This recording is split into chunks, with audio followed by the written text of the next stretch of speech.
Hey kids, you're listening to the internet's wettest podcast about video games, consoles, and pancakes. The SML Podcast. Prepare for the SML Podcast.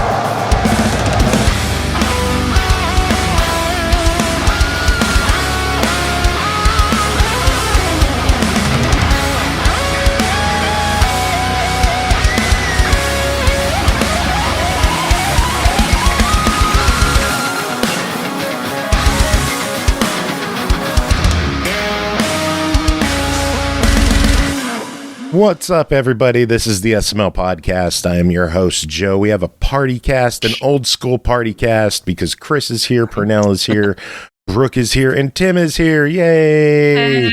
Yay! But thank you. by the way, Everybody's thinking it. not too old school. This is Chris Taylor, not Huber. Yeah. Who's that? I don't know who that person is. Well, you see, back in the double-digit days... I did was in the double-digit days. No, but yeah. I did some podcast with Chris Huber, the aforementioned Chris. I miss it. I wonder what he's been up to lately. I saw he just did like some kind of drum clinic in elementary school, which was pretty badass. Yeah, I think he's It was in just the paper. drumming, living the dream. So, drumming away, drumming into the hearts of the world. I'll have to bug him to come on sometime. Yeah. So what's everyone been up to? What did everyone do this weekend? Tim, I know what you did this weekend because we had a good time watching some wrestles. Oh yeah, it was a great wrestling show. Thank goodness. The one before that wasn't quite. It was kind of not that great. So yeah, but this one was great. AEW Revolution was great. I was going to be on the show last week, but I was seeing Bit Brigade instead here locally in Buffalo. So Nice, love them. It's I always appreciate being able to see video game bands like in my town because that seemed like an absurdity at one point. And they've got a new guitarist, right? I am not familiar enough with I see. them. Well, yeah. okay. I think they have a new guitarist now, and he's cool. I remember seeing their tour lineup was in Buffalo on a Tuesday night. I'm like, Tim, are you doing the show or are you going to Bit Brigade? He's like, Bit Brigade. I'm like, good. I would do the same fucking thing if I could. Hell yeah. Same. Live vicariously. Yeah, they hit Buffalo most of the time, I think, when they come through this area. I mean, usually it helps because, Danimal Cannon's here. Yeah. / Arm Cannon. When they existed, they were here. I thought they do exist still. I think they're working on an album right now. Sure they are.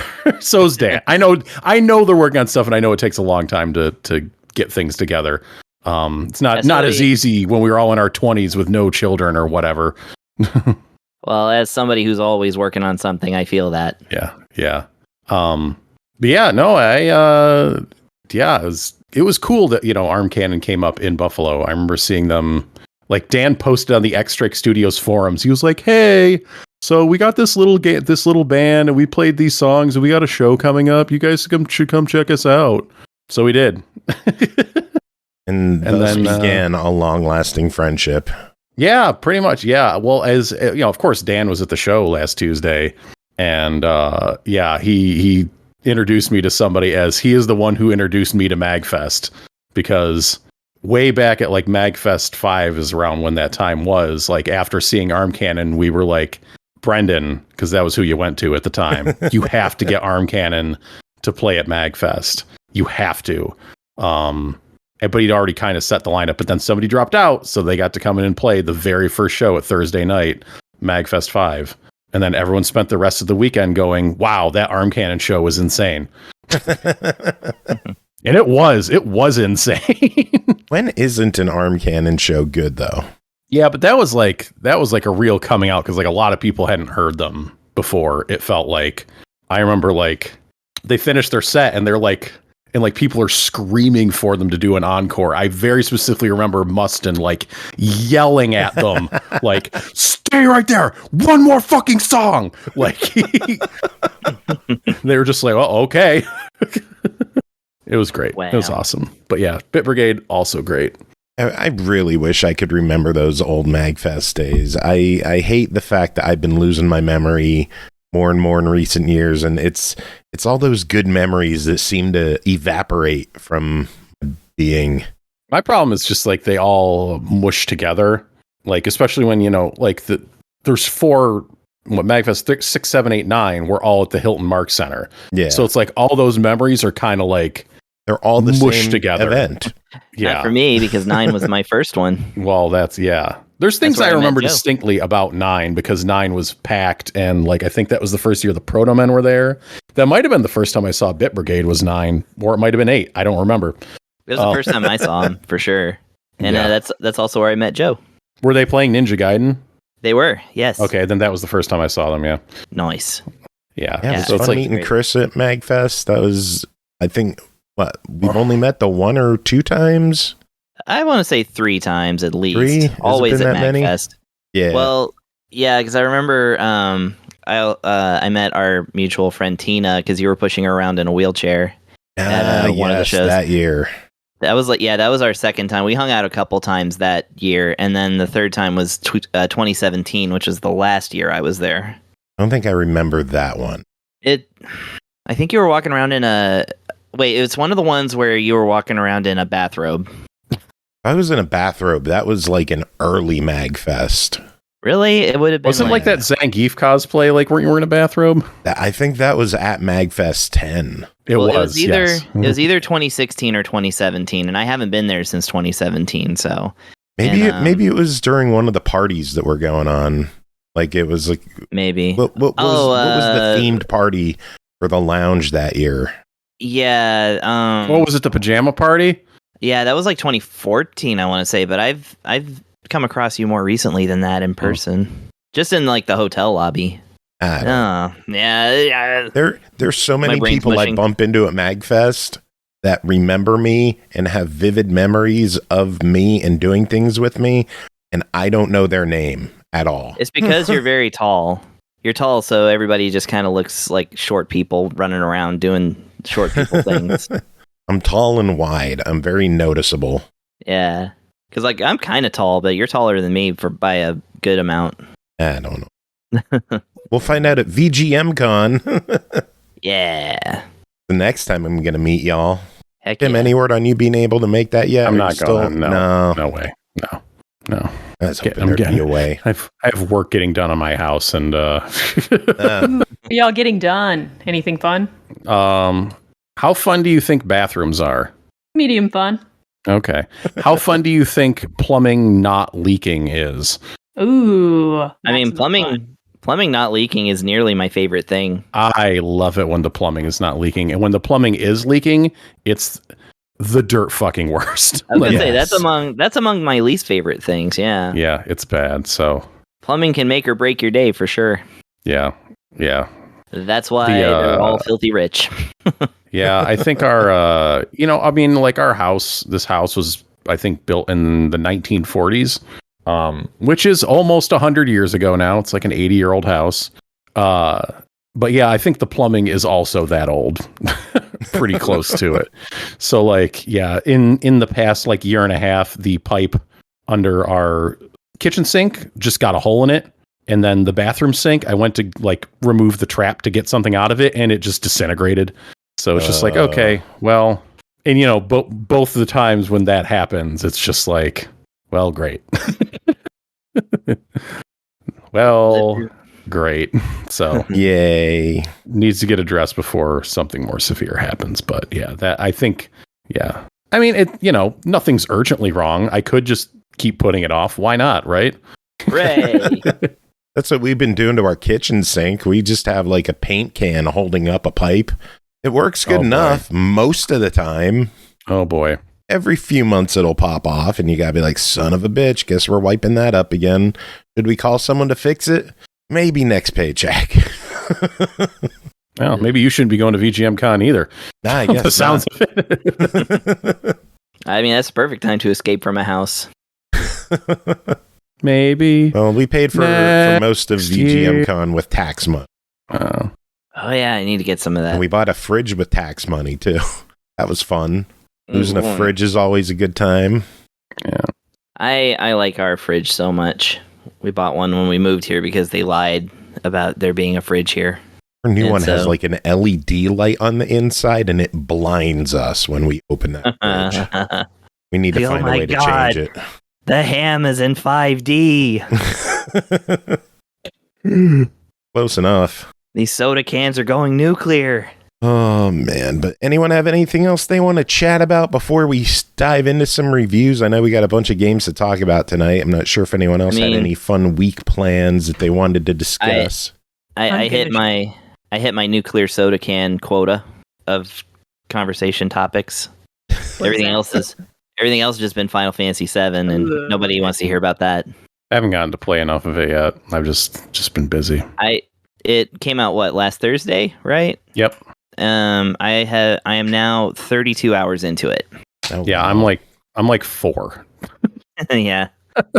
I'm sometimes I get the focus and I get to really like, do what I'm trying to do, like really focus in on something. Yeah. And then most of the time I don't. But this time, doing pretty good. Nice. Yeah, I'll get. Just at this point, it's just like I mean, here I am on this podcast, and not playing Final Fantasy VII. But Me neither. before that, I had like a couple hours, but I was like, God, I had like 3 hours, didn't I? But instead, I was like, kind of just taking care of some stuff. Well, so like, just a coworker bought a used Xbox One X from a place where you stop for games. For her kids for Christmas, but she bought like a used one, single mom at this point, and like after a month and a half the thing just died, and she was just like asking if I could take a look at it, so I've been like mucking about with it for the better part of my evening. Dang. I'm pretty sure the hard drive was shot on it, unfortunately, and yeah. Yeah, it's So bummer. Yeah. Was it Brooke? I had an amazing weekend. Yeah. A lovely board game. More to come. Lots of shout outs to Pernell coming up in a review later. Oh, Sweet. Maybe Tim can listen long after the show is done recording. Joe, Yeah. grab that segue. Well, that's a later review, unless we want to shift that to first. I think it was just an opening to go into reviews. Yeah. it's Well, no, it's not even that. I did kind of want to mention I had an awesome weekend because I normally don't do shit at all ever for my weekend. And I really normally never socialize, but it's actually kind of interesting. But yeah, no pressure to listen to him, but I hope you do later. I know you get to bed. Man, now there's pressure. See There what it I did is. there? Yep, my hands are clean of any blood, so that's nice. What about you, Pernell? Anything fun happen over your weekend? I would have said yes up until 10 minutes ago, so I'm going to go with no. Jeez. What? Oh, there is Ease news. It's we got a release date for Ease 10 Nordic. Ah. Oh, when is that? I want to say it was November 24th. If I'm correct on that, that will be an amazing display of short-term memory. Release. What happened 10 minutes ago? I was busy recording SML podcast. Oh, it happened during SML podcast, so it bounces out. But, Oh shit. yeah. I'll withhold the story because I don't need to be Okay. a random joke for later episodes. Okay, But understood. but other than that, yeah, life's life. Things are trucking. Reviews to game. Let's party. All right, word. Well, I can't find the exact date, so maybe I made it up, but it is fall of this year. I'll They take did. you on good faith that you made it up for a positive reason. Let's just assume it's coming out in November. Attention Let's is do a positive reason. Anyway, I'll should take we get to reviews? Let's I think we dance. better. All right, let's go. All right. First game to talk about tonight is Balatro, developed by LocalThunk, published by Playstack, released February 20th on Xbox One, Series X and S, Switch, PS4, PS5, and PC for $14.99. The poker-like roguelike Balatro's his hypnotically satisfying deck builder where you play illegal poker hands, discover game-changing jokers, and trigger adrenaline-pumping, outrageous combos. Tim, what is going on in Balatro? Balatro? I don't know. Balatro? Balatro? I don't know. Balaros. I don't know. Balatro. I think it's Balatro. Balatro, I believe. That's how I've heard it pronounced. That's how I'm pronouncing it. Balatro. Balatro. Balatro. All right, cool. So, gosh, I feel like at this point, this game needs like no introduction. It came out a couple weeks ago. I would have been on reviewing it in a more timely fashion, but I was a selfish boy, as I mentioned, going to see video game Rock and Metal last week. So you might have heard of Balatro at this point. I'll say a lot of times when I'm I guess when I'm reviewing games, like I usually try to avoid RPGs when in my history reviewing for the show, try to avoid RPGs. I'm looking, how long do I think a game is? How long, looking for the games that I can either complete relatively quickly, in like under 5 hours or so, or at least I can get the gist of in 5 or 6 hours, right? Because, I only got so much time to put into games, and I don't want to overcommit with like some big RPG that I put like dozens of hours into, except in like, special circumstances, like when I reviewed Sekiro and I put like 30 hours into that before I reviewed it and I wasn't even done with it yet. I've played like 25 hours of Balatro in the past couple weeks. I've been playing the shit out of this game. So it sucks, of course. That's where I'm going. I just kept digging deeper to see where the quality was. No, okay. So this game is a roguelike card game, poker-based card game. You fire the game up, you get in there, and the progression, you get like stages come in sets of 3, and you have to get through 8 sets of 3 or 24 rounds in order to complete a run. Each game or each they're referred to as blinds. You have to beat basically a certain score. So when you start out, you get a standard deck of standard deck of cards, which I think everybody's familiar with. Your clubs, your diamonds, your spades, your hearts, your ace through king, numbering, 52 deck of cards. That's cool. And you are putting down, you'll draw, I think 8 cards, something like that, 7 or 8 cards. And you are looking to play down poker hands for a score. So, high card, pairs, 2 pair, 3 of a kind, full house, straights, flushes, etc.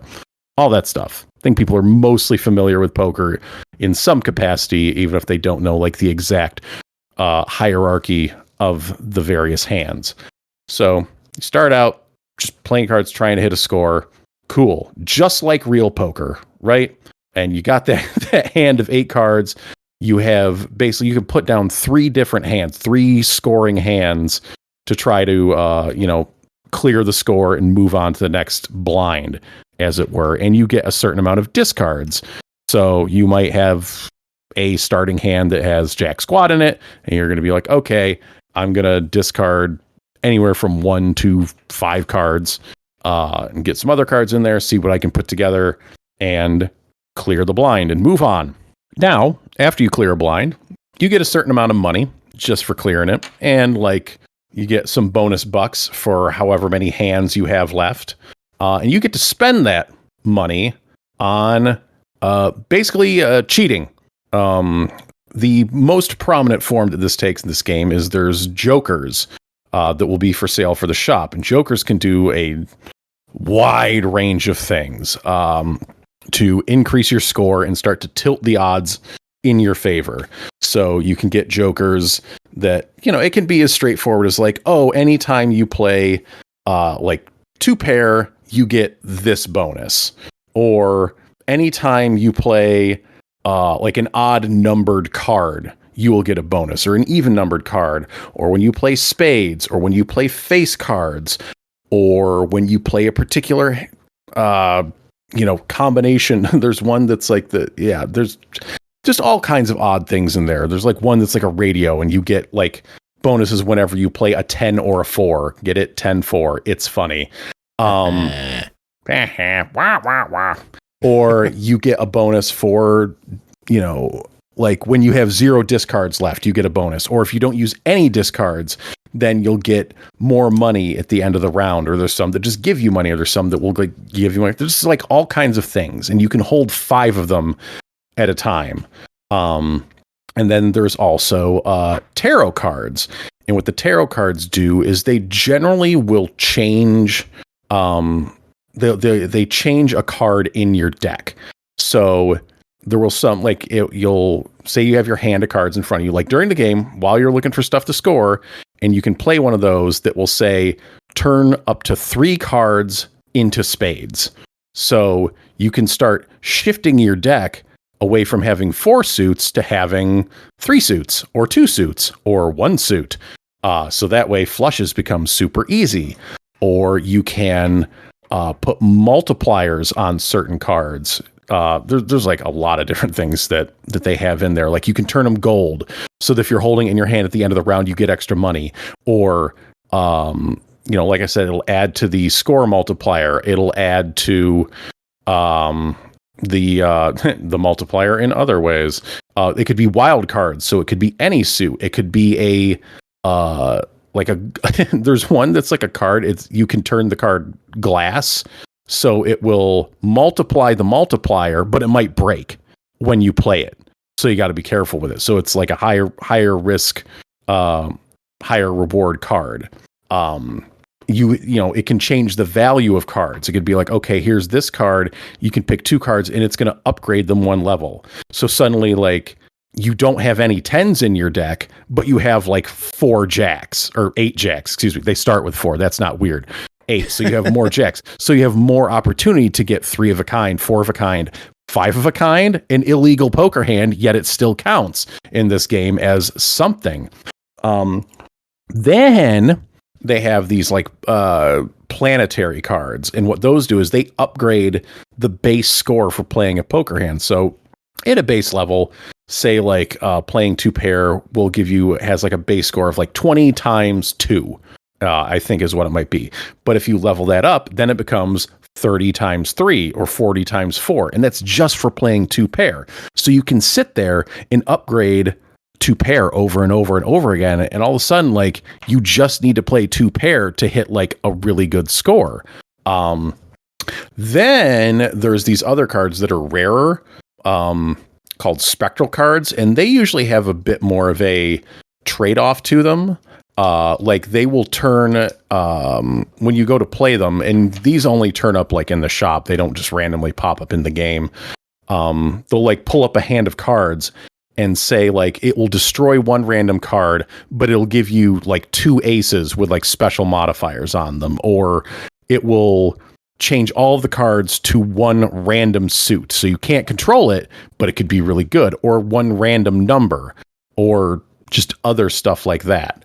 And so with all these pieces coming together, and as you start moving forward through the different blinds, you start creating builds. So you can start angling your deck towards like, well, okay, I'm going to start turning all of my, I'm going to try to get a lot of diamonds in this deck, and I'm going to try to find jokers that give me bonuses to flushes, or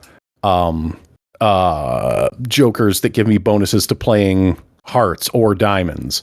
So that way, like, I'll have a better chance of hitting these cards, and I'll get a bigger score for doing so. And I'm also going to use this planetary card to upgrade flush over and over and over again. So you start like looking for jokers that will play into that strategy, and like looking for those planetary cards and looking for tarot cards that will transform things. And it's just like, it's really good, and it's really addictive. And there's like a huge variety to the way, like, there's just so many jokers in the game. Like, I'm still unlocking them after 20 hours in, and like trying to find new strategies that will work. Like, I've cleared the game, I don't know, a number of times at this point. Basically, like, they start you out with a deck, because there's different decks to play as too when you start. Like, the first deck you get gives you like another hand you can play for every blind, and then the next deck gives you an extra discard, and then there's another one where it's like you have 1 less hand you can play, but you have an extra joker slot, so there's like a trade-off there. And as you like it, the game lays its goals in front of you. It's like, okay, if you want to unlock this thing with a question mark on it, you need to complete the game with this deck. So there's a good carrot on the stick there. And like, I feel like, especially early on, every time, you don't even have to like clear around, like you're just playing, you're just unlocking more jokers, you're trying more things, you're playing more cards, and it's just unlocking more stuff for you. But it's just so like well designed, and addictive. Like, it's really hard to put down. It's just so relaxing sitting there. Like, I'm playing it on my Steam Deck to just be like, laying down, just got the Steam Deck there, just like playing some cards. And it just feels really good when you find, like, you figure out like a good build. Like, one Joker that I actually haven't seen in many runs, it's a pair of pants. And every time you play 2-pair, the multiplier gets a little bit bigger. So it incentivizes you to sit there and just play 2-pair, 2-pair, 2-pair, 2-pair, 2-pair to just make these pants more and more powerful. And then look for jokers that give you bonuses to 2-pair.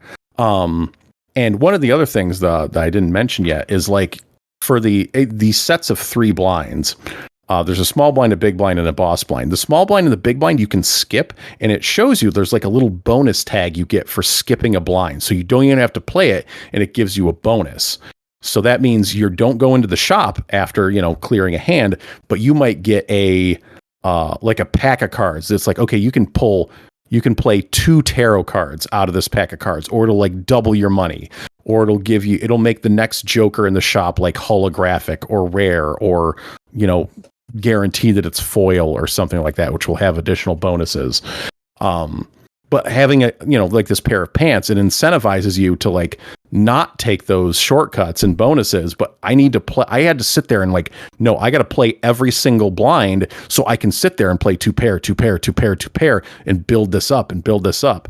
And that I think was the first build that I like won with. It was a build completely based around playing 2-pair over and over and over again and building it up. And like, it had like some side synergies with playing a full house or 3 of a kind as well. But the main thing was just like 2-pair and like looking for jokers that will enhance that. And I've put some really broken bullshit together. I think my highest score hand that I ever put down was like 200 million something. Which it starts you out at like 300. And I think to finish like the last blind of like the 8th round is like in the hundreds of thousands. So like, it was insane. Like, the numbers can get so out of control. Like, not only if things go your way, but if you make like good decisions along the way and you get those breaks. And especially when you find like jokers and circumstances that will like multiply the multiplier, because many things like will add to it. But of course, as we know math, when you're multiplying things and not just adding them, numbers get bigger. So I've had some really tilted builds where it's like, oh, every time the most disgusting thing I had is I opened the deck was like, it gave me, I got a rare Joker early on, and the Joker just said, it was the first Joker I got. And it said, this Joker copies the abilities of the Joker to the right of it. I didn't even have any other Jokers, but I'm like, this is good. I'm bringing it with me. I'm buying it now. And shortly thereafter that, I got one Joker that gave me a 1.5 multiplier every time I played a certain suit, which would change every round. But let's say it was hearts. And then I got another Joker, and these were in the same pack that said all hearts are diamonds and vice versa, all spades are clubs and vice versa. So I was just like, they were suddenly it was just red and black, and I was blowing the scores out of the water. Like, it was insane. Wow. Yeah. On top of all of that, once you clear the game 5 times, they have challenges where they set certain parameters for the game, where they might start you with a deck that has like no face cards in it, or it eliminates certain you have fewer Joker slots, or you get less money, or I think there's one where they give you literally no money, but they give you a bunch of Jokers that the sell value of them goes up after every round, and like basically that's your income. And you have to figure out other ways to get it. That's like one of the challenge things, but it's cool. Like, there's just so much, value there in the game for things to do and things to try. Like, there's, and then if that wasn't enough, after you beat the game with a deck, you can then start increasing the difficulty for that deck specifically. Oh, geez.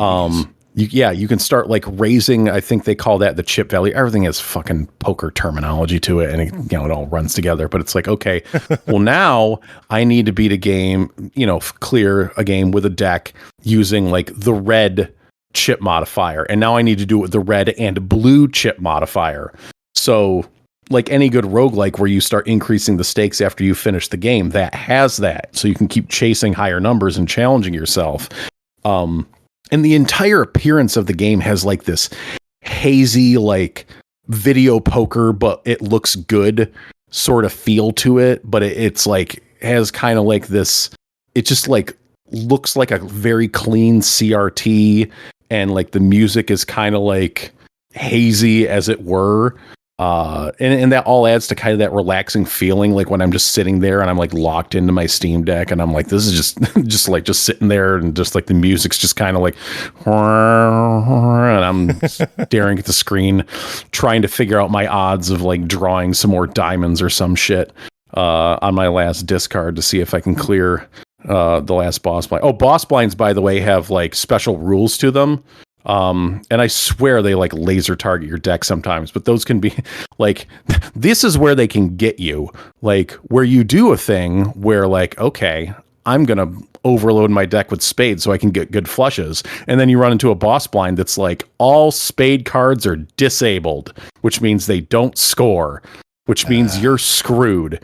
There are ways to re-roll the boss blind, and it's, like there's certain jokers that will re-roll the boss blind, or there's other circumstances that will re-roll it.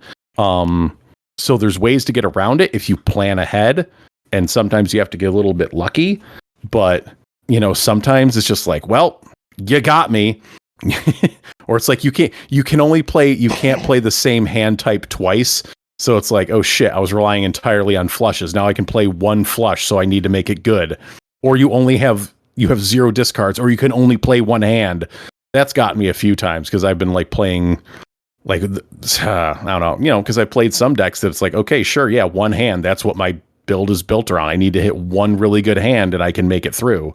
But if this is a really solid game, you are beyond addicted to it at this point. Yeah, absolutely.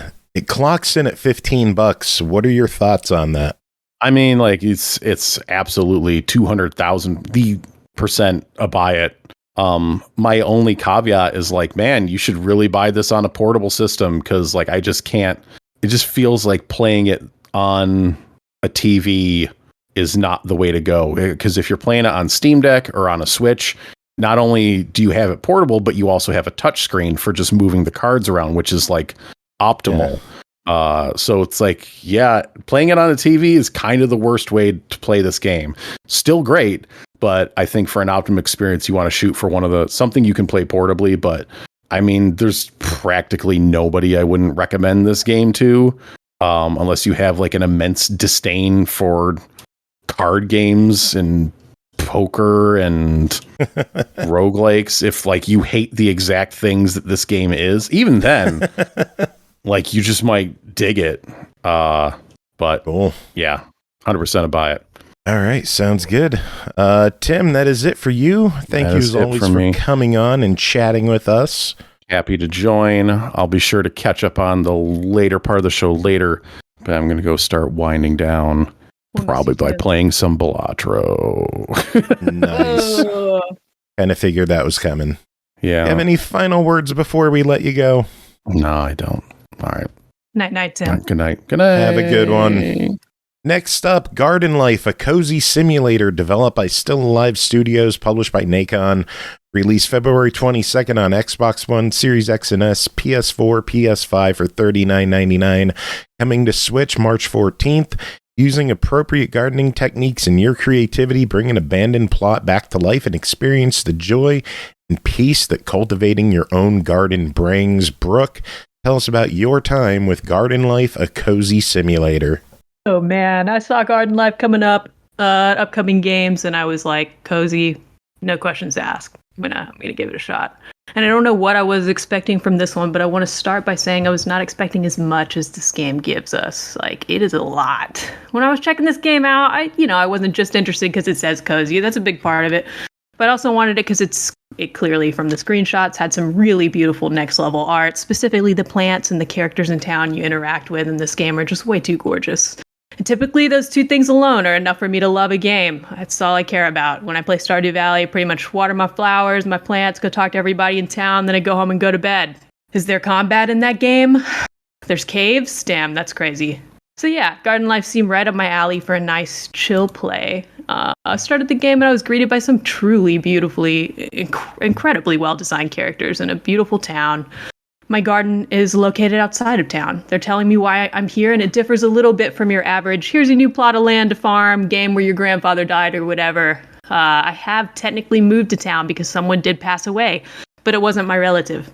It was a person in town named Robin, who all the townspeople tell me was really kind and wonderful and was taken from us too soon. I'm already really sad about that. And then they show me a picture of the late Robin and my heart breaks. And I'm like, oh my God, Robin is so fine. They are so attractive. My God, why have they passed? Why can I not hang out with them and talk to them? I would like to be married to them in the game, actually. They got it all. Good at gardening, pillar of the community, creative, kind.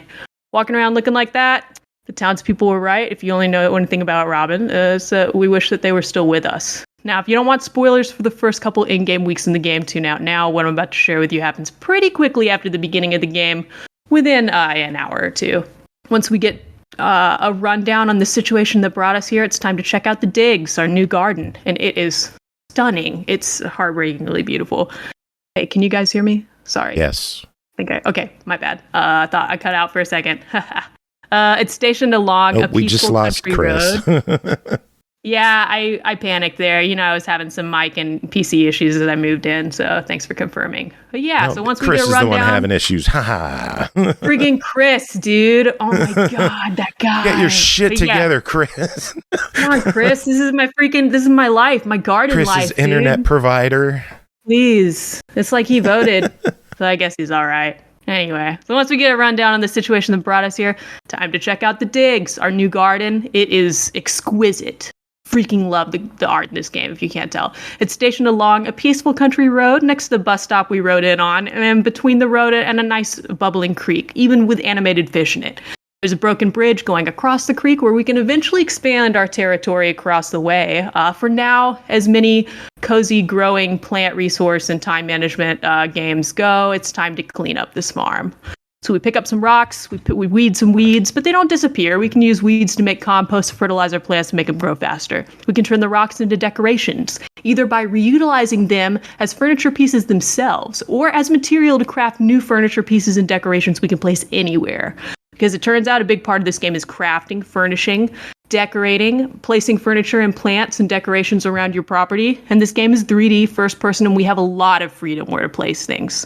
At first, it's almost overwhelming, even though the property intentionally isn't overwhelmingly too large to explore at first. They really pace you out here. There's so much freedom in this game that I thought I was taking advantage of all the options the game offered me for like an in-game week, and I wasn't. I planted some rose bushes, a bunch of other different flowers, so many different types of flowers, vines, seeds, bushes, plants.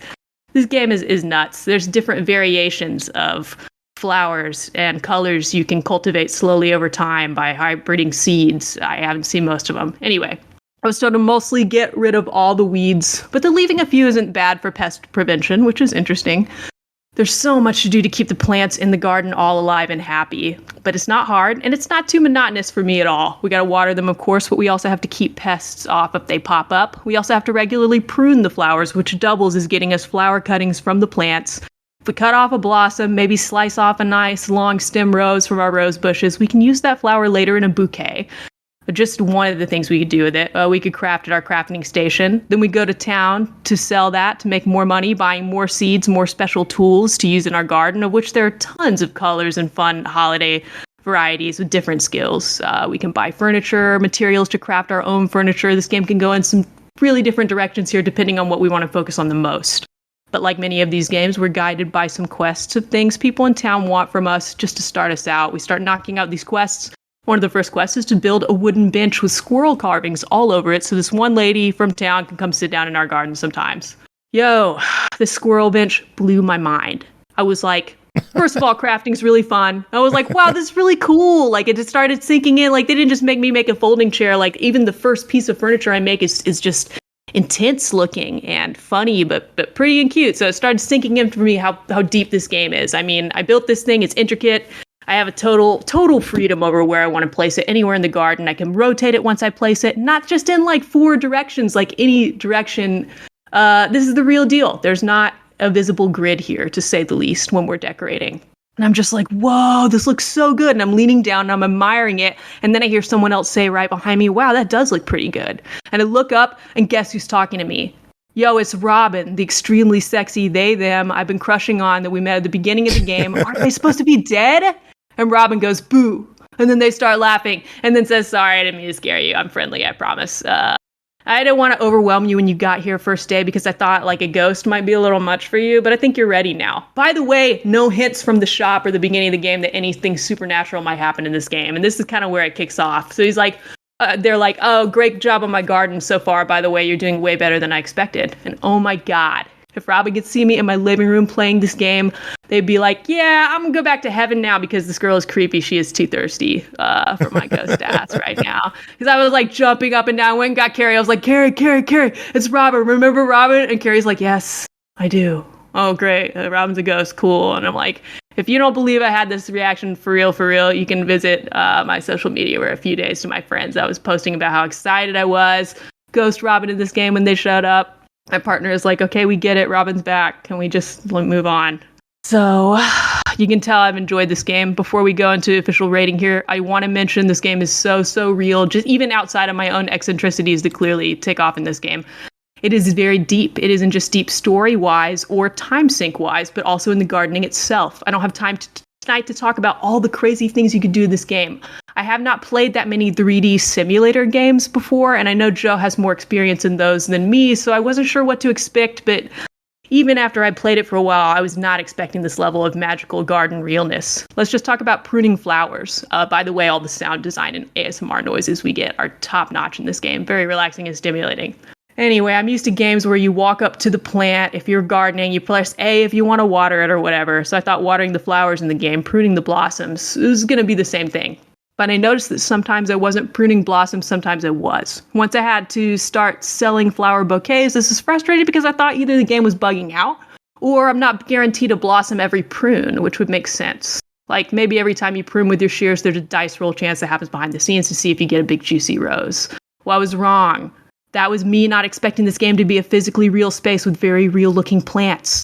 I was gesturing wildly with my hands, and if you heard a noise, that was me knocking something over just now. To prune a blossom from a full bush full of blossoms, you have to actually position your snippers around the flower or stalk, specifically on the plant you want to snip. The blossom itself that you want to collect, or you're going to end up with just whatever random thing your pruning shears are pointing at. In my case, that ended up being a bunch of twigs and leaves and crap. Sometimes flowers, rarely. And I'm like, wow, there's so many roses in this bush. Can a player get one single rose? In the case of rose bushes, which have so many stalks, I went from not getting a blossom every time to getting like 30 or 40 blossoms a day. Once I figured out what I was doing, it's not hard to prune the actual flowers. You just have to pay attention. And all the plants look different, which I wasn't expecting to. Your rose bushes, tulip plants, sunflowers, those are not identical because they grow like real plants organically. So you gotta look where you're cutting, you gotta cut what you want to cut, treat the game like it's real because it is, Brooke. So what happened with all the random clippings that I had? Were those just lost actions? Did I get nothing? The answer is no. I got a bunch of compostable material that I put all in my composter. I didn't even realize I was collecting the whole time. This is just one very small example of my experience starting out of this game, realizing it opens up to give me more gardening and crafting options than I could have expected. And this game is not just about gardening. Final note, it's got a lot of other stuff going on in this universe. There may or may not be an evil corporation, politics. There may be characters you don't even meet until way later in the game. There are mechanics you're going to learn way later in the game because you're not just building a silly little garden with squirrel benches. You're also building an enterprise. And if you think building an enterprise doesn't sound very cozy, my friend, you need to play this game. Open up your closed mind because you don't even know. Sounds like you enjoyed your time with it. I really liked it, man. Thanks for letting me wow out on this one. This was fun. I only started playing it last week. I crammed a ton of it. But yeah, I would recommend this to anyone who sees that title and is like, oh, Garden Life Cozy Simulator, I wonder if that's good. That sounds like something I would like. I would say it is, and this game's worth your time, even at this higher price point. Was it sufficiently cozy for you? Definitely. I'm cozy. Very good. Your official verdict at $40 then? Definitely. And I know this price fluctuates a little bit developing on platforms. I would pay up to $60 for a game like this. I think they have a special edition with bonus content. Yo, But, I'm gonna check that out. You could drop some extra bucks on if you want. But, hey, I'm gonna check that out right now. Next game is BerserkBoy, developed and published by BerserkBoy Games, released March 6th on Switch and Steam for $20. BerserkBoy is a high-speed action-packed platformer with Metroidvania elements, packed with vibrant and stylish pixel art. Go berserk as you change different forms and use the power of lightning, fire, ice, air, and earth to save the planet. Pernell, are you Captain Planet in this game, it sounds like? Or what is going on in BerserkBoy? Well, I wouldn't quite go about calling you Captain Planet, but you do get the power of all the elements but heart, unless you count the depowered form as that, which is possible. Who knows? In a perfect world. But you do play as a young man named Key, who is a member of a group referred to as the Resistance. And in that regard, the Resistance is fighting, an evil force. I just call them the Dark Minions or whatever. And in this instance, on one of the particular missions, Key comes across an interesting bird named Fiore, who is running away with something referred to as a Berserk Orb. Like typical, anime type trope vibes. He comes across this item. He takes it on. He takes on the power of it. He becomes BerserkBoy, master of the Berserk elements. The game doesn't call them that, but I certainly will. And at this point, you are pretty much officially tasked with stopping an evil doctor, recovering the other Berserk orbs, and saving the day. And that takes us on our Fall adventure. into the abyss. I was originally expecting this to be kind of like Mega Man X, and though it is not 100% like that, I will say what it gets right is the part I was most hoping it would get, which is the momentum-based gameplay, as in there's lots of dashing, sliding, and jumping that's taking place in this title. Speaking of sliding, a whole bunch of people just slid into our channel. Dopey, thank you so much for the raid. 31 people coming in here. We are chatting about the game BerserkBoy that is releasing tomorrow on Switch and Steam. It clocks in at $20. Pernell is telling us about it. For all the new people, Pernell, what exactly was BerserkBoy again? So basically, it is an action platformer that stars a young man who takes on the power of the Berserk elements to become BerserkBoy and save the day. Gameplay consists of a series of levels broken up into 3 stages each. Unlike a game that you might be thinking about and comparing to this, you don't choose levels in any order you want. You go in a sequential order. And early on, you can't do much of anything. You can run and you can jump, kind of wall jump. And after you get Fiore in your midst, you can kind of throw him to sort of attack enemies. But eventually, once you get your first Berserk Orb, you gain access to a variety of cool powers. The one that I'm going to talk about, because it's obviously the first one, and the one you're colored as on the box art, is the Lightning Orb, which turns you into the purple orb, Lightning BerserkBoy. In this instance, this for me is probably the most fun I've had with all the forms in the game, which is funny because also the first form you get, you gain the ability to release electrical charges. Think sort of like Azure Striker Gunvolt, in the sense that you can pretty much dash into enemies, and after doing so, you can press the B button to send out an electrical charge, which does sit like a pulse and hurts everybody that has been connected with you through way of dashing. Now, thankfully, the dashes hurt the enemies too. You can outright kill enemies by just smashing them indefinitely, but where's the fun in that, right? So you can do cool things like that. You can do like a power stomp. You can release electrical charges, and you can also buy more upgrades for this form at the store. Also, you can buy upgrades for every form you get in this game, of which there are a total of about 5 or so. And it's cool because each one has its own unique perk. Like one might allow you to say fly through certain areas of the stages. You might find unless you drill through the earth, et cetera, et cetera. And they all have their own forms of attacking too. But again, for whatever freaking reason, I just like me some purple. I just like the dashing collision that it gives you. One thing that they did about this game too, as far as I'm concerned, I thought was pretty smart, is certain power-ups or certain forms have powers that are needed to traverse the stages. Now, in some games of this nature, you typically would have to, go on like either your pause menu or your Rolodex menu to select the form that does the thing you want. And while in some cases, such as using the dashing form, the lightning dash of lightning form, you would have to switch for that. Others, like the flame drill, if you just run up on the wall that uses the power, you'll go into the drill form specifically because it knows you need to do that to traverse the actual level. So elements like that, I think, are pretty cool. They let you maintain your momentum, and then when you come out of the structure, you go back to the orb form you were originally using before you collided with the wall to drill into it. And there's other areas like that, too, where they do similar, where they change you in the place at the point where you need to. And I appreciate that.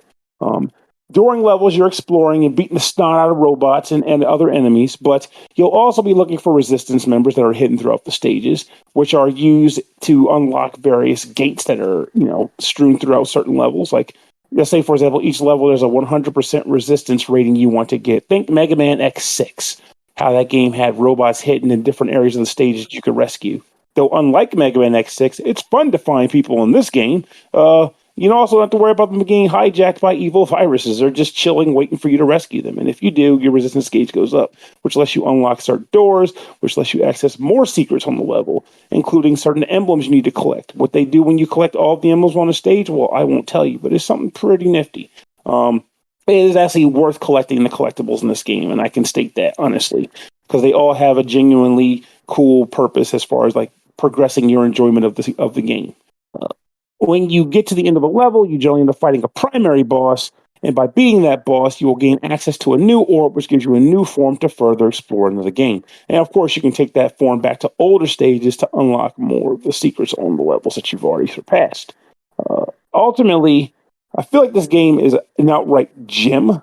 I didn't even get to the point where I should do that now, actually. The music is the last thing I should mention. The music in this game is a freaking treat. When I originally heard that T. Lopes was doing it, I'm not sure if it's Lopes or Lopez, but it feels like it should be Lopes, because that'd be fun as a name. Lopes, yeah, is correct. Oh, cool. There we go. T. Lopes. He does good music, but I wasn't expecting his style of music to mesh well with a game like BerserkBoy, and I was thankfully proven very wrong, because he got some serious energy coming out of these tunes. There's not a bad track in the game that I've heard, and they all get you into the action. There's no chill jams going on here, which is fine. Because this is not the style of game you want to chill in. You want to get active, rushy, punchy, slashy, whatever you want to call it. That's what you want. And I feel like his music is a driving force as you traverse the levels and bring down the lightning, electric-fused pain to your foes. I didn't want to go through this review without bringing that up because his music is freaking bonkers in this game. Ultimately, this game delivered in a way that I was hoping it would, and then some. It is a game that if you were looking at it as a consideration, you need to bump that up to a give me. If you like action platformers, I don't like using the Metroidvania thing. In fact, I won't use that here. But if you do like action platformers with some exploration that does not necessarily lead to Metroidvania qualifications, I do feel as though this game belongs on your platform of choice because it is worth it. Well, for the whole Metroidvania thing, is this one whole cohesive world, or is it broken up into stages? People like to use Metroidvania simply because you're going to places, the levels aren't linear. Like I should be going right, but I can go up and find a thing. People like using Metroidvania, you've got to be a whole cohesive world that you're traversing back and forth through. If you're just going like stage-based levels, that's not Metroidvania. Oh, trust me, there's a way that can be too, but that's a whole other episode. We could have the Metroidvania breakdown with Joe and Pernell, but today we don't want to take up anyone's time. Just know this is not a Metroidvania game. It is a cool action platformer that has some light exploration. You should buy it. It's really good. I was also going to say it's $20. What's your verdict on it? But you beat me to it. You should. It's a buy it because you should buy it because it's really good. All right. Sounds good. Next up, Ufouria, the Saga 2, developed by SUNSOFT, published by Red Art Games, released March 1st. Xbox Series X and S, Switch, PS5, and PC for $24.99. Explore the unique and wacky world of SUNSOFT's Ufouria. In this exploration-based side-scrolling game, the level's terrain changes each time you play with new secrets to explore. Be charmed, comforted, and tickled by the fluffy felt-like remake, strange but cute world of Ufouria. Chris, what is Ufouria the Saga 2? Well, it's the sequel that nobody knew we've been needing all this time. Okay, so this is one of those kind of remakes that needs a history lesson. I'm sorry, y'all have to, put down your phones and pay attention in class. Yeah, I think this is the kind of game that deserves a history lesson, honestly. Yeah, so in the later days of Sunsoft's kind of 8-bit reign, I suppose, Sunsoft you'll recognize as the creators of such games as Batman on the NES, Fester's Quest, Blaster Master, Journey to Silius, and lots of Looney Tunes games for whatever reason. They also served as a publisher. They actually even published Square Enix games back when they were Squaresoft games, like the Final Fantasy trilogy on the Game Boy. Its second run was published by Sunsoft. So, they've always been around, but really, they really thrived in the 8-bit era. But here's the thing. They were still developing NES games when the SNES was already out, and for that reason, we missed a lot of their best work. One outstanding example that I have covered before, because I got to cover the re-release of it, was Mr. Gimmick. Mr. Gimmick was a late-era NES Sunsoft game of extremely high quality. Well, a contemporary of Mr. Gimmick is Hebereki, which, by the way, that's my pronunciation of it. It is a Japanese word. It means drunkenness, actually. It's kind of a colloquialism for drunk.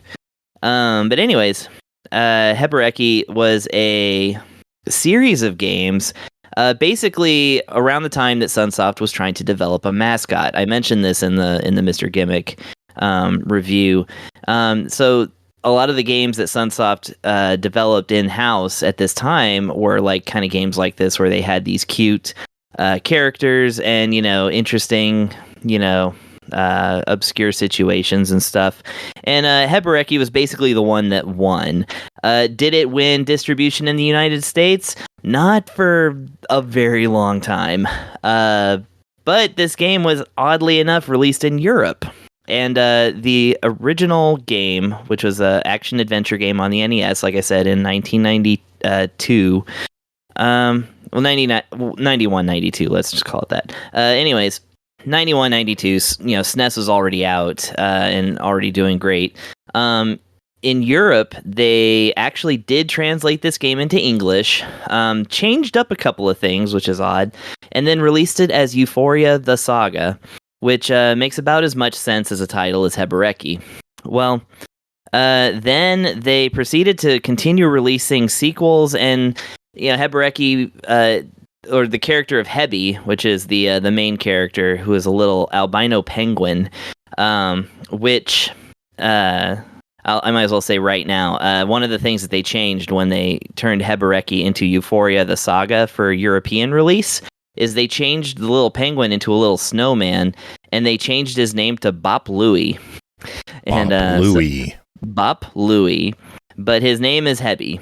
That's his actual name, and he is a cute little penguin, and so we must forget about this snowman for now.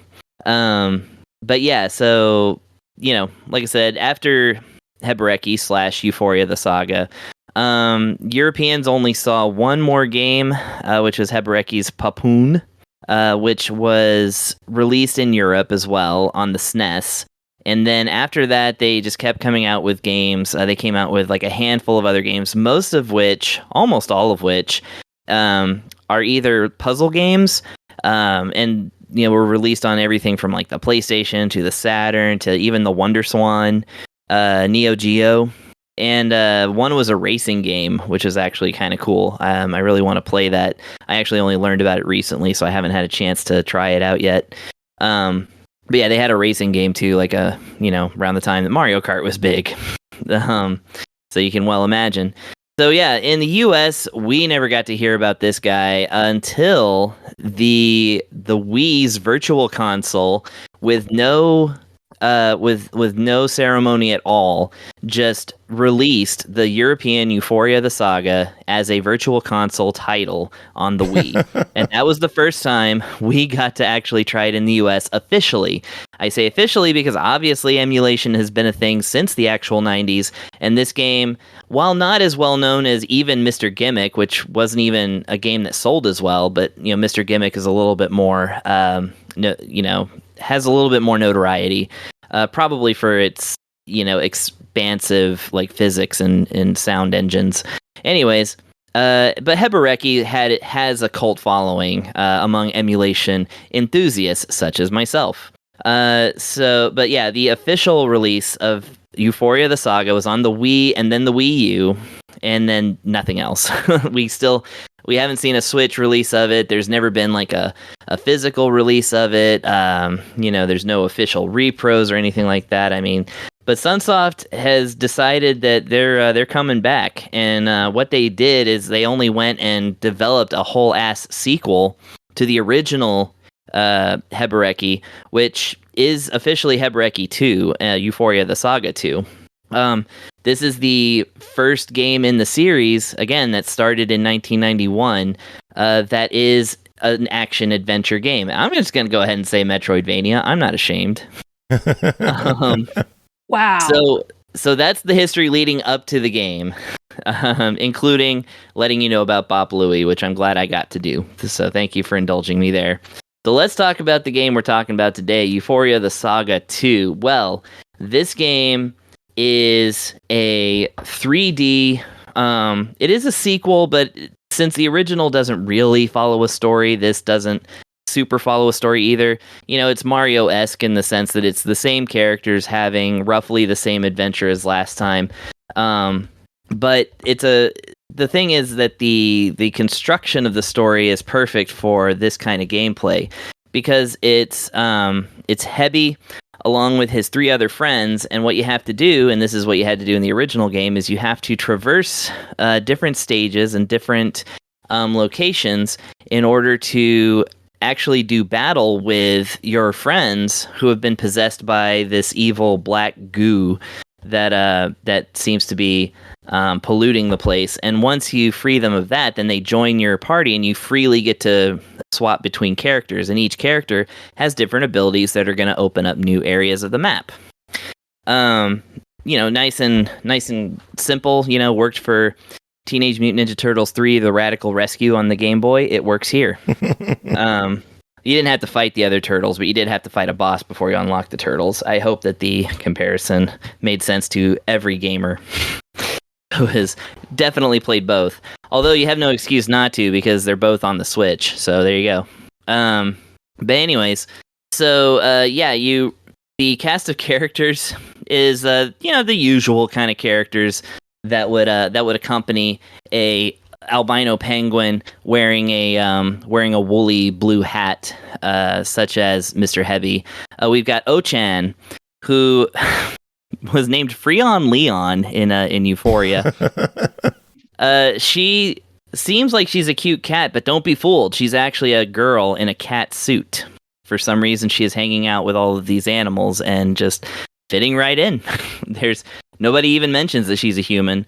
And sometimes if she takes damage or does a certain react, like her little cat hood kind of flies up and you can actually see like her hair and stuff. But yeah, apart from that, she's just a girl. She likes to sing karaoke. She can swim. So that unlocks areas that you have to swim to, because believe it or not, your little penguin guy can't swim. Then you get Sukizemon, which is he was named Shades in Ufouria because he wears sunglasses. He is a ghost that wears sunglasses and a little hat with wings on it, and he can float like Princess Peach style. So he kind of drifts, and that gives you long jumps, and that gets you into other areas. And then we have a green anglerfish guy who has like legs and arms, as well as being an anglerfish, and his name is Jennifer. He's also called Gil in Ufouria because that's boring. I much prefer it's not Jennifer. Boring. What's it's that? Never boring when I hear Pernell go fucking yeah, which means we got to sub our good friend Vertically Impaired Tony coming in with the 72-month resub. That Yo, that's blows amazing. my mind. I think that may have been every month. That would make sense. Yeah, that's a lot. 72 months. That's 3 decades almost. That's like 2 years or something. Thank you for the breather. And for subbing. You doing? Oh, thank you. Anyway. Yeah, so Jennifer the Fish. I just love Jennifer the Fish. Jennifer the Fish obviously can dive into the water and go underwater for even more adventures. Every character in the game has this amazing kind of a little bit of like a Yoshi's Crafted world or something, like kind of a realistic textured look to them. They're not like straight up like polygons or realistic or anything. They look like they're made of like materials. Like you could totally see Mr. Heavy being like made of like 2 scoops of styrofoam and then like an actual knit wool cap with little strings coming off of it on the top. Like this game is adorably textured. Clearly backgrounds are just kind of like either they look like they're painted on or cut out of cardboard paper. Whereas platforms like stand out like a lot, so they're very easy to see. Each character has a projectile weapon that they can, this game is very simple. It's got like jump and it's got throw, just like the original. And then of course the shoulder buttons to switch between them. And then, it's like some menu and map buttons. But yeah, you jump and you throw. And the way you throw is that you can grab basically a ball of wool from your hat and flick it at the goo and at the enemies. It stuns regular enemies. It kills goo because wool is the natural enemy of goo, as they say. And then you have a butt stomp. If you jump in the air and push the shoulder button, then you come down with a butt stomp. And so very familiar kinds of controls for folks who generally like platformers. There's no complex systems to learn here. And in fact, what this game adds to the whole formula is that since you can collect coins and cans throughout the levels, you're basically the cans, which are called, I don't know, Utsu cans or something like that. When you collect them, there will be vending machines that pop up, and the more cans you collect, the more items get unlocked, and then you use the coins to purchase the items. Very simple. One thing that you can do is you can actually purchase new moves for your characters and even improve things.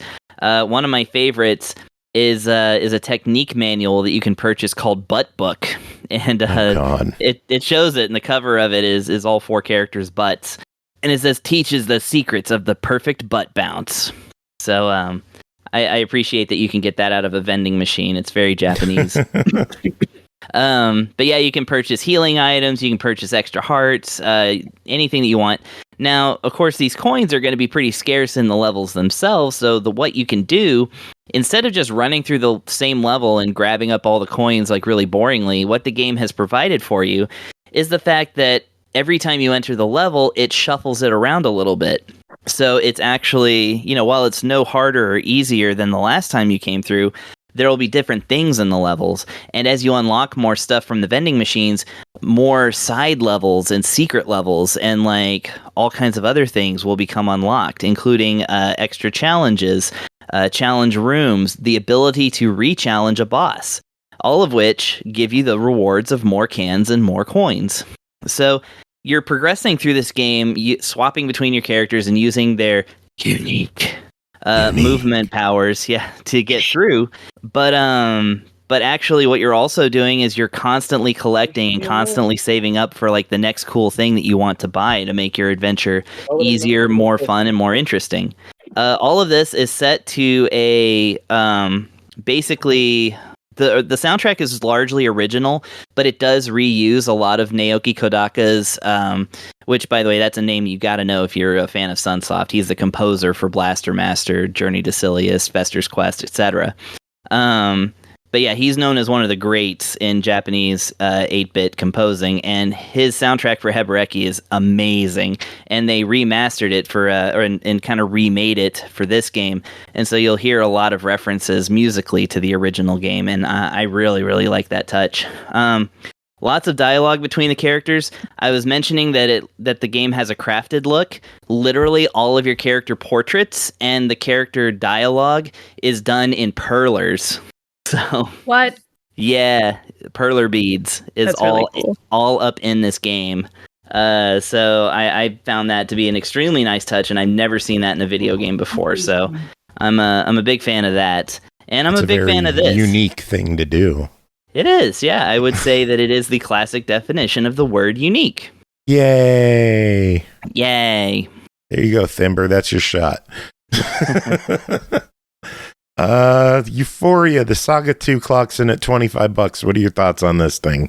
Oh god, I've been waiting for this game for apparently 30 years without realizing it. Yeah, absolutely, it's worth it. There is a physical release, however, and it did have a collector's edition. I think they're both sold out, but there could still be the physical regular edition. They're being sold for real cheap by a small batch seller I have not purchased from before, but I did pre-order my special edition of this, which comes with like a CD and an art book, like a simple collector's edition, but special nonetheless.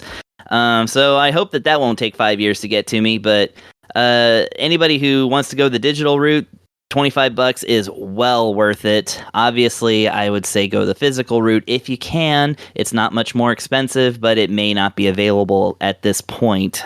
So apologies if I've led you astray. But yeah, no, Ufouria the Saga is one of those games that I wish it would have come out in the US, even though it was super late in the NES's life cycle, because I really feel like it could have made Sunsoft more of a presence in the 90s here than they were, because we had Roadrunners, Death Valley Rally, and whatever, like I think actually Death Valley Rally is one of Sunsoft's. We had like things like that yes, I got it right. Roadrunners Death Valley Rally is Sunsoft. That was off the top of my head. I did not make that in a note or anything. Anyways, rather than being known for like Looney Tunes games like Duck Dodgers and whatnot, we could have like really seen Sunsoft as like the brilliant creators that they are, because they are. We only know of like really Blaster Master, I would say, and then like an excellent Batman game on the NES, one of the very rare prior to the Arkham games. But yeah, I really wish this would have come out back then. I really wish that the original will come out on the Switch now. Gimmick style, like make that. They did that with Trip World. They did it with Gimmick. Let's do it with Ufouria. And everybody next. go pick up the sequel. It's amazing. Cool. Sounds good. Big shout out to Thimber hanging out in chat. It's their birthday. Happy birthday, Thimber. Happy birthday.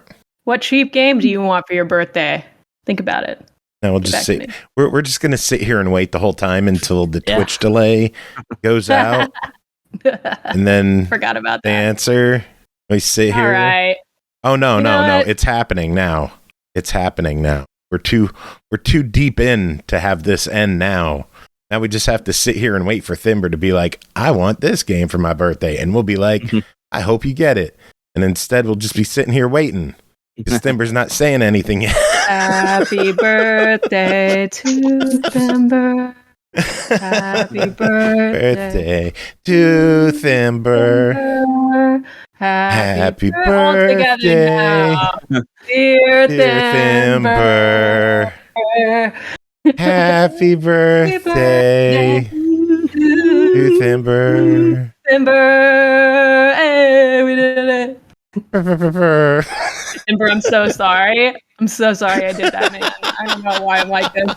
We love you. Next game to talk about is Quilts and Cats of Calico, developed by Monster Couch, published by Monster Couch and Flatout Games. Released March 5th on Steam for $19.99. Quilts and Cats of Calico is a wholesome, award-winning, complex puzzle game for 1 to 4 players. Meet adorable cats and sew the coziest quilts. Compete with other players in multiplayer mode, play solo, or delve into the story of a quilter sewing their way through the city of cats. Brooke, what is going on in Quilts and Cats of Calico?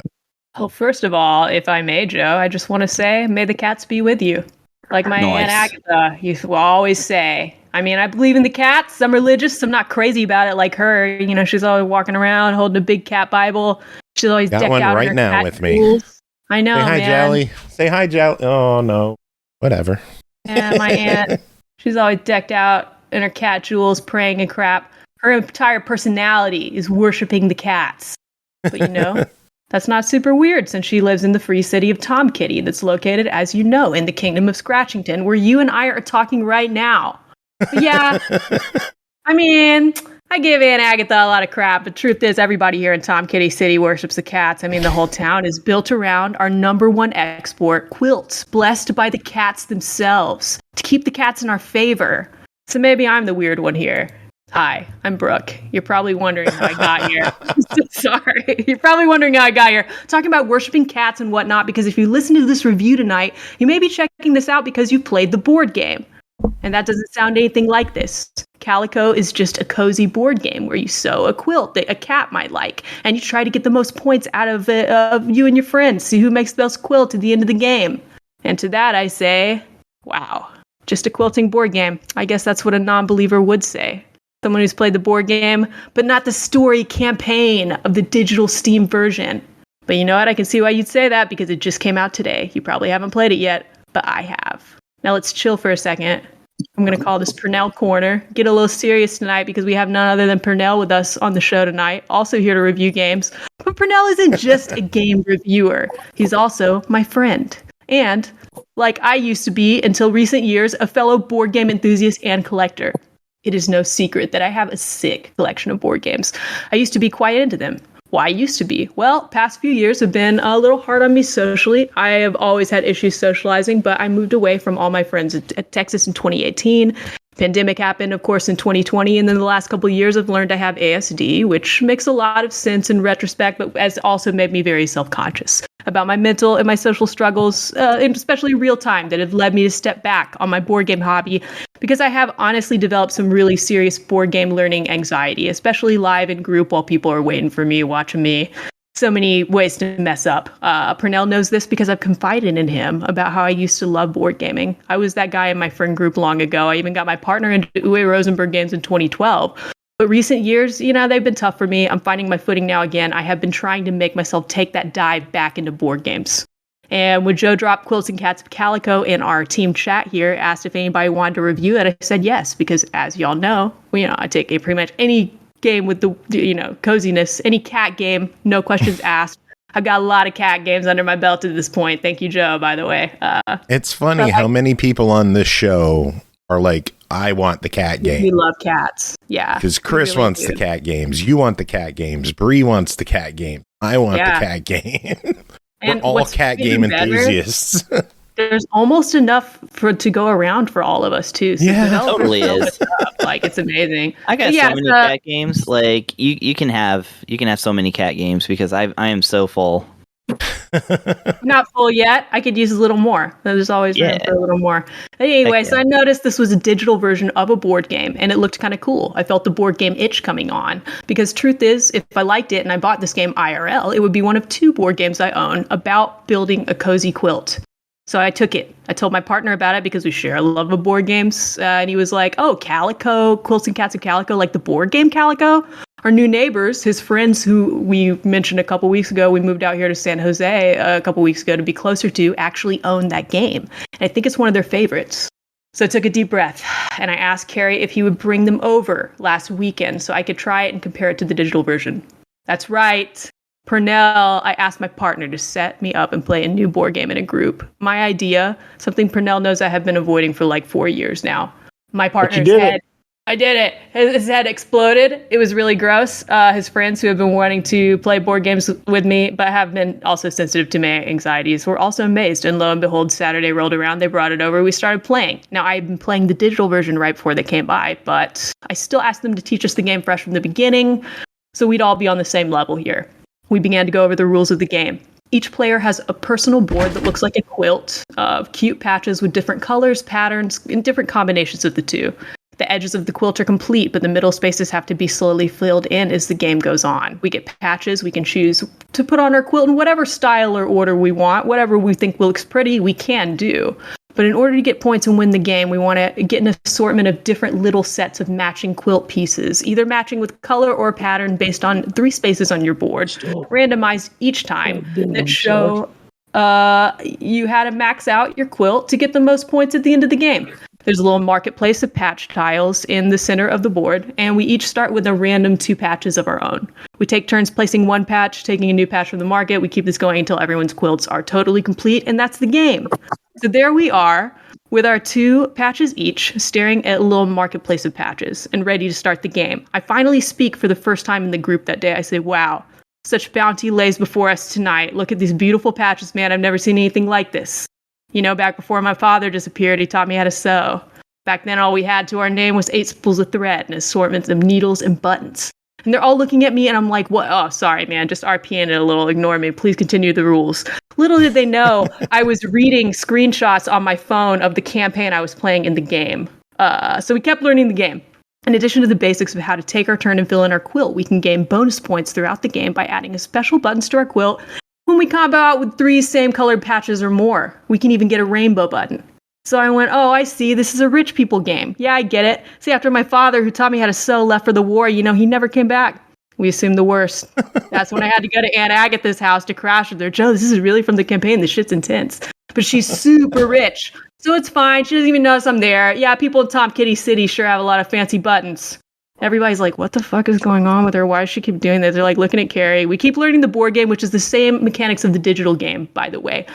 We can get bonus points by attracting cats. All cats have 2 different quilt patch patterns they prefer. You get them a nice patch of one of their favorite patterns connected. They will walk over to your quilt and just sit down and lay down. They're worth extra points at the end of the game.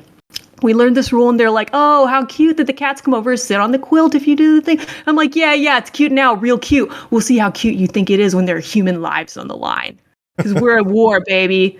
And that's all right. This whole thing where the cats come to the quilt or not, maybe you get some bonus points if they do. No big deal either way. That's a lie. That's what they want you to think, man. And everybody at the table is like, who wants us to think that, dude? And I'm like, just sit back. I let out a deep sigh. I say, the government. They're coming in with this new invention, the iron loom.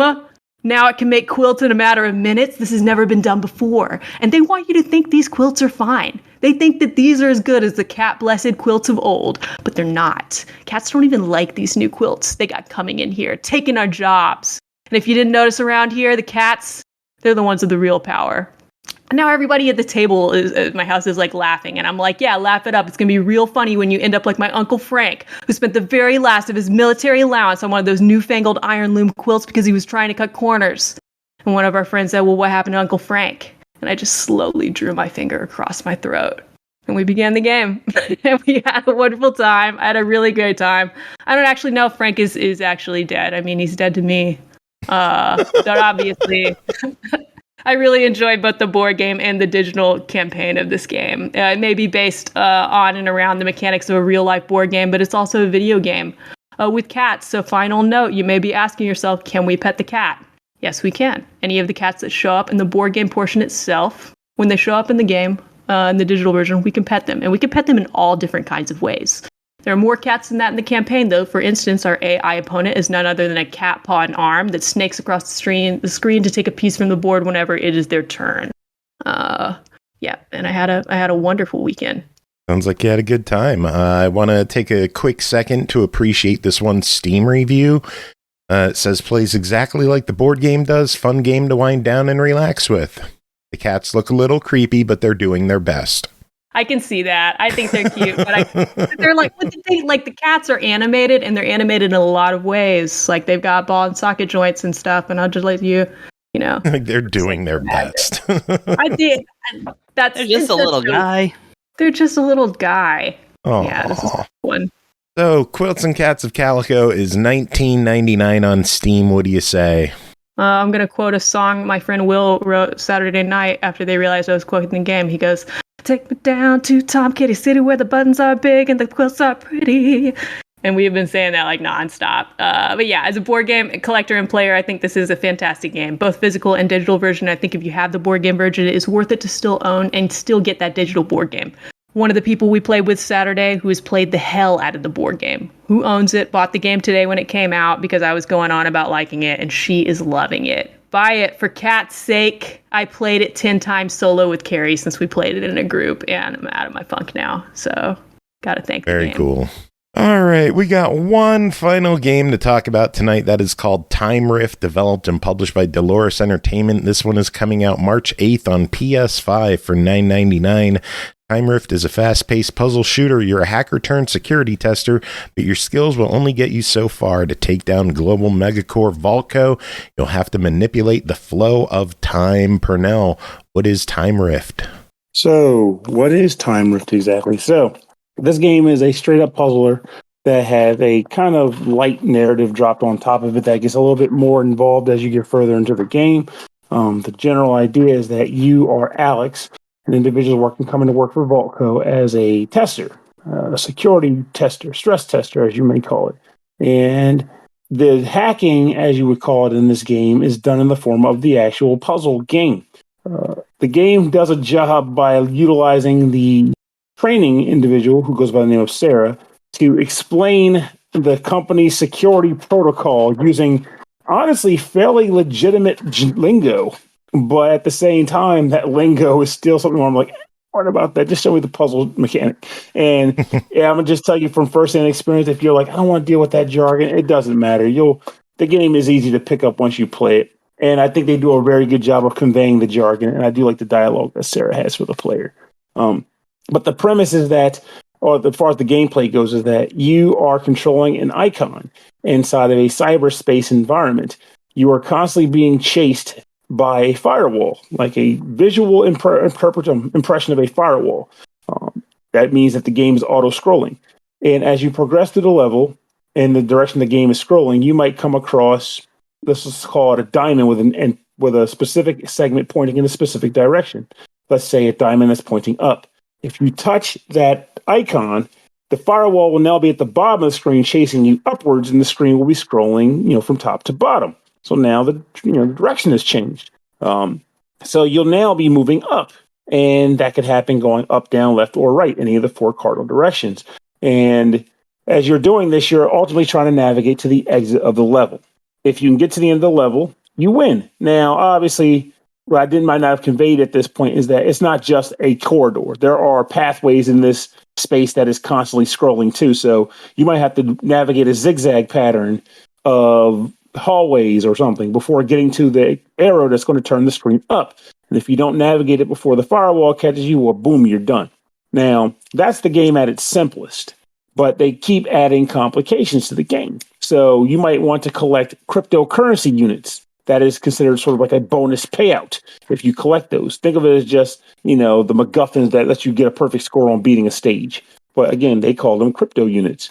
So you'll be trying to collect all of those in the stage while also outrunning the firewall and also navigating the exit. And then the game will add a few more things, like the ability to stop time, or the ability to slow down time, or the ability to rewind time. And when I say that they rewind time, in most games you would think that means, oh, you made a mistake, now you can rewind time to fix your mistake. Oh, no. In this game, rewinding time is a requirement. So you might come across what they introduce later in the game is the ability to fire bullets and destroy barricades. Okay? So if you just blow up a barricade, and now you realize, crap, I didn't want to go that way. And you rewind time, the barricade comes back. Except sometimes they don't, because they have some barricades that are not affected by the temporal effect. So now when you rewind time, the thing you blew up is still going. So you might find yourself going through a corridor, blowing up a wall, rewinding yourself back to the time where your ship was pointing pointing upwards, because you need to shoot upwards, but you need to get through the wall that was horizontal, which you had to shoot by having the screen going horizontally. So it starts to do weird things that break your general way of thinking, because now you need to be pointing upwards, even though you need to be scrolling to the right. So to do that, you got to do this in reverse time and go back and forth and back and forth. And if you're going for a perfect score on a level with a decent time, like some people do, you're going to have a time, a satisfying time, I'll admit, because when I succeeded at my goals, I felt great about them. And when I wasn't succeeding, I was like, one more time. And I did not expect what this game dropped on me. I started playing it just to start and give it a go. I ended up playing it for multiple hours because I wanted to do literally one more stage until I knew if I didn't go to bed, I'd get fired from my job. So I had to turn it off. That's the good stuff. That's amazing. It is good stuff. It is, and it's dirt cheap too. I was not expecting what I got here. This game is legit.